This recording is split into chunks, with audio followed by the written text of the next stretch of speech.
Today, India and Philippines officially inked an agreement to procure the Indo-Russian BrahMos anti-ship missile and its supporting assets. The mainstream argument is that the supersonic weapon will improve Manila's anemic defense capabilities, especially as the armed forces of the Philippines increasingly faces up to the Chinese military juggernaut. According to Naval Tactics 101, however, one can shoot only as far and as well as your sensors are able to cue you to, especially with regard to moving targets like warships that need to be pinpointed and constantly tracked. A missile system's sales brochure range of hundreds of kilometers is for naught when your sensors can only detect and track targets at distances much less than of that.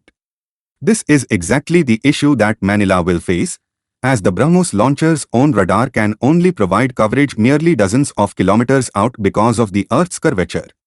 The armed forces of Philippines lacks over-the-horizon radar that could mitigate the problem, but India does not face this problem. The limitations imposed by the Earth's curvature could also be mitigated by airborne sensors that provide the militarily important element of high ground. However, the Philippine military is severely lacking in the aerial intelligence, surveillance and reconnaissance domain. Crucially, the Air Force does not have any dedicated airborne warning and control system aircraft. But Indian BrahMos will be supported by these systems.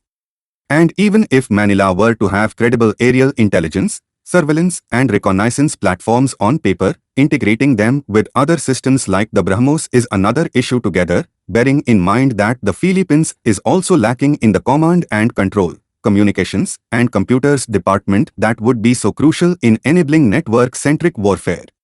All in all, contrary to popular opinion, the BrahMos in Manila's hands cannot hold potential adversarial warships at risk from long range, even if this particular missile has a near 300-kilometer range on paper according to its developers. At best, the Philippine BrahMos engagement envelope is in the vicinity of dozens of kilometers, bearing in mind the aforementioned limitations.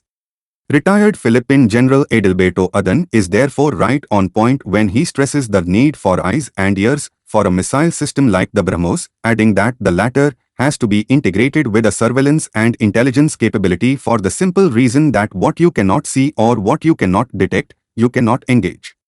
As the BrahMos deal earlier this month came to light, perhaps somewhere in China, an informed key member of the People's Liberation Army Navy was smiling as he nonchalantly crossed the Philippine BrahMos off his list of threats.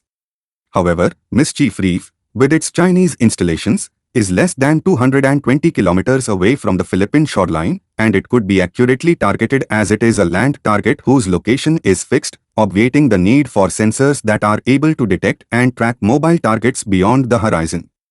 That, perhaps, is the saving grace of the much-vaunted weapon systems coming into Manila's hands. The BrahMos would finally enable the Philippines to credibly threaten a small but significant element of the Chinese politico-military colossus without putting Philippine forces in harm's way. Thank you everyone for watching this video.